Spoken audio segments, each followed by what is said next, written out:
Let's see. When you're still teaching as well, even though you're doing voiceover work and movies and all this other stuff. This is the thing. You know that saying, "Those who can't teach." Uh-huh. I hate that saying because it's not true. Right. How can you teach somebody if you can't do it? some people just love to teach and do. And that's what I do. I am a doer and a teacher of the doing. I feel very lucky that I have something that I can teach to other people that I love so much. And when I'm working a lot in TV and film, I don't have a lot of time to do it, but it brings me great joy, and it brings me kind of a sort of a soul fulfillment that sometimes the TV world doesn't give me.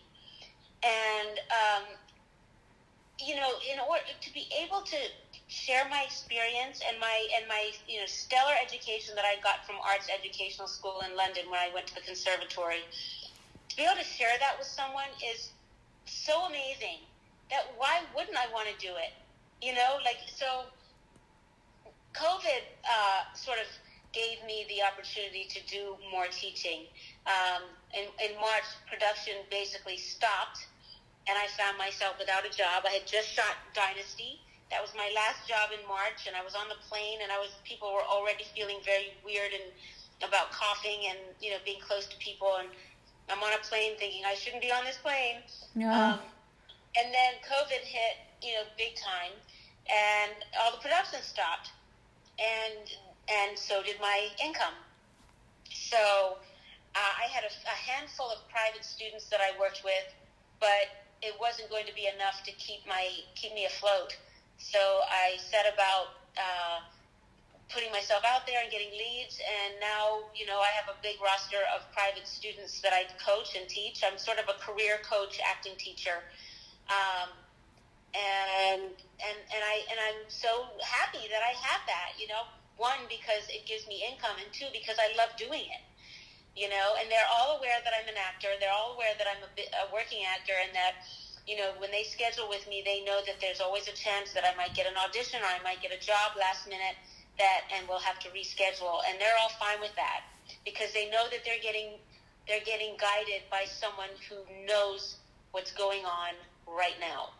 And you're not pulling any punches, and you're not halfway giving them information, but you don't want them to succeed more than you, and you're pulling back a little bit. You're giving them everything. Oh, I'm giving them everything because why wouldn't I? I said this earlier in our first episode together, that there is no competition. People talk about, there's so much competition out there. Well, yes, there's lots of actors out there, and a lot of actors going for the same job. I mentioned between 600 and 3,000 people submit for one role. But that's not direct competition for you or me, because we're all unique beings. And I have been on the other side of casting, and I will tell you that in one full day, not one person is going to have the same audition as anybody else. Every single audition that comes into that room is different. All the same words, the same script, the same story, all different. That's so crazy. So you're not competing against anybody. You're going into that room, and you are you. You are you in all your uniqueness. Right. And no one can do that. No one else can do that. Well, when I teach magic lessons, I tell people, why do you teach magic lessons? Number one, if I have time off, I love magic. And yeah, Natalie charges for it and does it like a show. But the other thing is, I learn from it.